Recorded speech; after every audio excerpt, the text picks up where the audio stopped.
live on the Av, your only live daily video game news show in the entire world. I'm your host, Chad. I'm back. Sorry about yesterday, guys, but you got Tristan to join you, so that was pretty awesome. Oh my god, I was Glad you terrible stepped up. yesterday. Oh, dude, Tristan's great. No, Tristan was Tristan was great. I was like, ugh. Oh yeah, Hosting is hard. Hosting is hard. We're putting Jason back to where he belongs, dude. He's co-hosting it. Instantly had like multiple messages about like, hey man, you did not have your facts right on any story that you were talking about. I was like, yeah, sounds about right. But dude, we're here for you guys. We got all the news for Thursday, July 21st, 2016. We're gonna start off with some crazy stuff we've been following like the last 4 years, dude. No Man's Sky is on its way out. It's coming August 9th, but we got another hiccup that could potentially stall it, dude. As the story comes out, Belgian plant geneticist, holy Genesis, dude, like he's gonna kill everybody. You got it. Johan Galis, dude, back in 2003 made an equation that he called the Superformula. Well, Sean Murray decided to copy and paste this Superformula, a few years ago into his code to see what kind of planets and stuff it would make, and it ended up making out like some crazy like planets that were like the way you're gonna see now is like updated code, but they were all over the place, like randomly generated. And this formula made this world absolutely amazing and completely random. And it's cool too because he's talking about like most people develop all these codes that are enormous and take a lot on your processing power to make all these different planets and stuff. And this super formula is super tiny and it makes everything run nice and smooth and creates all this random stuff. The Johan, dude, it looks like we're going to be good and the game's going to release. It's gone gold. And Johan just wants to kind of sit down with Sean and be like, hey, awesome job using my code. I fucking love what you did, but let's talk about you using the code. And, maybe they'll partner up because Johan's looking to develop this code. It's one of his 8 patents that he wants to develop into code for indie games anyways. So, I mean, Sean Murray, dude, like developing this and making this huge, enormous fucking game and doing things with this code that probably Johan didn't expect or see because he's working in genetics. Yeah. So he's just like, he's building fucking molecules and shit, dude. Yeah, he doesn't know. Hello Games is out here building fucking planets and, creatures. Worlds and universes, yeah. Yeah, so they're going to talk, they're going to sit down. We'll see what happens with that, dude. I don't expect No Man's Sky to not come out on August 9th unless we record it here. It's coming out. It's gone gold. Otherwise, you're going to find it at, like, at your mom and pop shop, dude. They're going to have a hidden copy back there for you. You'll get this game in August. Someone's got it for you guys. So it's still going to be coming out for you guys. We'll update you as it goes on, but awesome story, dude. Look up Johan. He's a rad dude, and he likes video games, so can't go wrong with that. While we're talking about codes and sites and all sorts of stuff, dude, PokemonVision.com is a site that just popped up overnight recently that will show you where your Pokemon are within the vicinity of you, so you don't have to run around all over the place and look for like the floating grass and see what's over the floating grass. Fucking Weedle! What's at this floating grass? Fucking Weedle! Weedle! Everywhere there's a Weedle! So this thing is a website that takes a code that was developed through the Reddit community. A couple of people on Reddit were making a code that you put into your phone, your APK files, you write it all down. Crazy fucking shit that I don't understand. This dude made a website for it. Can't believe it's still up, bro. I can't believe it's up either. I just checked and it's still running. Like, this is like the ultimate Pokemon Go cheat. Yeah, if you wanted a cheat, like to all cheats of anything, this is it. It's not going to give you free eggs. It's not going to give you lucky eggs or lures, but it's going to tell you where those elusive Pokemon are. It defeats the whole purpose of people like randomly walking around trying to find Pokemon, right? Like, if you know where the Pokemon is, like, what's the point of the game? Yeah, no shit. But if you guys like you said, it's like a race, dude. It's gonna be people jumping in their cars, speeding around the city, just trying to get to that fucking Pikachu before that timer kicks down. So I was just gonna say, that could be interesting and dangerous in a cool way. Yeah, because it's got like I think the max is like a 15-minute timer, so it kind of actually it's cool because now I know like how things operate instead of like someone like, oh, there's Pikachu over here, and you go there like 5 hours later and there's no Pikachu. It's because they're on these like respawn despawn timers. That was actually really cool. I didn't realize that either. No. So I think that's pretty neat because now I kind of understand it a little bit more, but it might get me out of the house too. Like I'm kind of burned on it anyways, so maybe I'll see. Like, you can just like look around your neighborhood and be like, oh, I'm gonna go over here. And maybe I'll get outside today. Maybe, yeah. Maybe. While we're talking about Pokemon, I got one more Pokemon news before we move out of here, dude. The Pokemon movie is going to be developed by Legendary Studios, like we reported a week and a half ago or 2 weeks ago. They finally got the rights, and it's going to be based off of Detective Pikachu. If you guys aren't familiar with it, we talked about that back in like February last year. Like right after E3, they were developing this game. It was coming out, and it's only in Japan right now, so you can't get it here. There's no, which is crazy that there's no American release date for it for the West here. But like they're going to make a movie. and it's gonna blow up, but no one knows the story of it, which is kind of interesting. I guess it'll be like it's Detective fucking Pikachu. Yeah. It's Danny DeVito, dude, in a fucking trench coat painted yellow. What else can you ask for in your Pikachu movie? I mean, he's gonna be a beautiful Pikachu. Oh, dude, Danny DeVito is gonna be gorgeous, dude, and he's short too, so you can get a normal guy to play next to him. No, he's got the shape, dude. Yeah, he's 100%. Oh, he's all in. Fucking Pika Vito, dude. Yeah. Filming begins in 2017, so don't expect it anytime soon. Probably 2018 at the earliest, I would assume. I'll be co-writing it with Jason. You and Max Landis will get together and pump that script out on the weekend. We'll have Danny DeVito just dancing around as Pikachu for us. He'll be our muse. Inspire us. We got some other news here. Rocket League crossplay is ready to go. Apparently, they said that they have the code and everything written. They're just waiting on Sony to flip the switch and let it go and say it's okay. Xbox, Microsoft has already said we're good to go on this crossplay.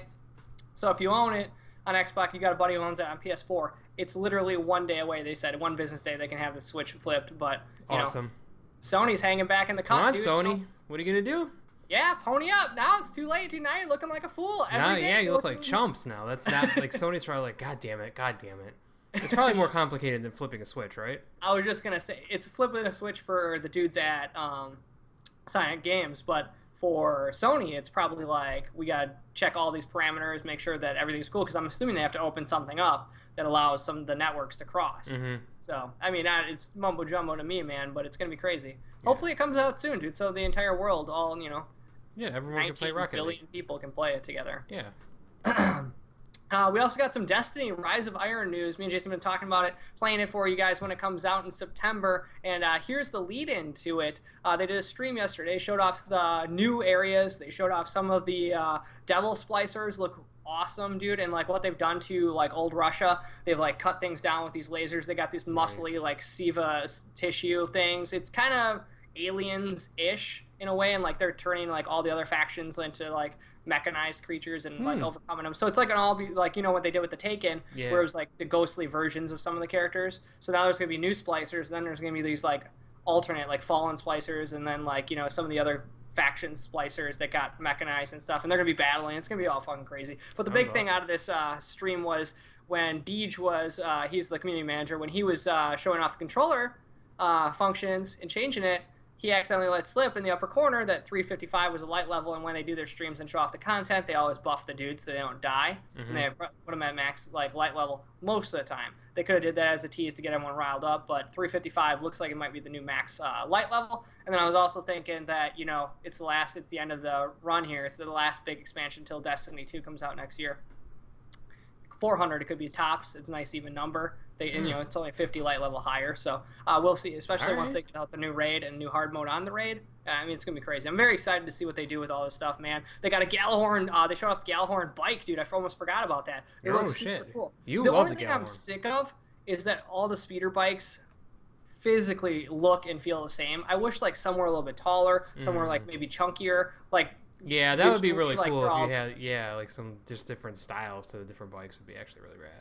Yeah, like they've added colors and like a few trinkets here and there, but visually they're just all like long like a pencil. Seems like an easy fix, but maybe that's just like everyone. Because not everybody drives the same car. Yeah, totally. I guess Destiny 2. Yeah, there's gonna be like station wagons and there's gonna be fucking Humvees. Yeah, dude. White van. Yeah. Also, they showed off some weapons and stuff too, but we'll have more information on that as me and Jason are going to get ready for Destiny Rise of Iron as it gets closer to. We'll be doing some Twitch on twitch.tv, Allerton Ave, so make sure you guys check it out, the lead up to Rise of Iron. Some exclusives for you guys. While we're talking about RPG-style games, dude, Square just unveiled today a little teaser site. We don't have much information on it, but they're making an Apple Watch exclusive role-playing game, and it's going to be called Cosmos Rings. So far, very vague. We got some images for you guys to check out. It looks like it's it looks like a Pokemon battle system, like where there's like the guy in the small left corner, the enemies in the upper right corner. It looks like a little button on your watch. Yeah, look, it was interesting. Now that I'm looking at the screenshots again, totally looks like a little bit of a Pokemon kind of style. Yeah, so I wonder if it's going to involve, and this is all hypothetical, but maybe jogging, activities throughout the day. Then you obviously aren't going to use the same mapping system, but could they implement the Pokemon Go mapping system and maybe you find these creatures? We have literally no fucking clue what it's about except for making an exclusive RPG that probably nobody wants who owns an Apple Watch. I doubt they want this. Like, you're an owner. You're an owner of the Apple Watch. How does it function? How does it last? I heard that it lasts like a day on a battery. Yeah, you end the day. That you could play a game on? Yeah, I mean, you end the day at like 60%. So I think part of like the hook is they're trying to make games now that people play, but I don't want to play a game on it really. Yeah. I just do it for like messages and my calendar and stuff like that. But yeah, the time. I just couldn't. I don't know if I could. But you know what? Then again, back in the day, I probably said I never could play a phone game. True. We are, so. Yeah, you don't want to do it on there though. But I guess if it's something like Pokemon, where like I don't have to pull my phone out and I can just go throw the ball. I mean, that's pretty cool. Yeah, dude, it's obviously probably going to be simplistic. The art style looks really neat for it, and visually it looks pretty cool. So we'll have more information as the announcements unveil for that, dude. There's a ton of Final Fantasy stuff from Square leading up to Final Fantasy 15 as well, so we'll have plenty of coverage for you guys on Square Front. And one more thing, dude, San Diego Comic-Con started, and it's going down, dude. Tristan's going to have a bunch of coverage for you. Jason will be there as well, covering all the stuff throughout the weekend here. We'll have some exclusive San Diego Comic-Con coverage for you guys. But one of the big announcements, Google announced that I think is pretty rad, but it's only in like its technical testing stages, but it's called Bubble Zoom for Google Play.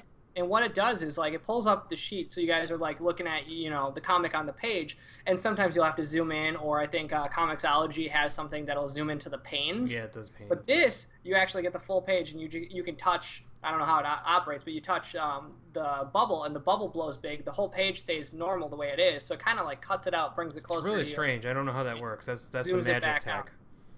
Yeah, but it looks like super neat, because I remember like grabbing my phone and like trying to read these comics for for Adapted, and I'm like zooming in, pinching, and I'm moving, and all sorts of crap. Now I can just touch it and it gets big. So I'm interested to see where it goes. Currently, it's working with the collected volumes of Marvel and DC comics, but yeah, kind of a cool way to start off San Diego Comic-Con, man. Yeah, that's awesome. So as more stuff comes out from Comic-Con, we'll have you covered, dude. Sonic's got a new game announcing this week.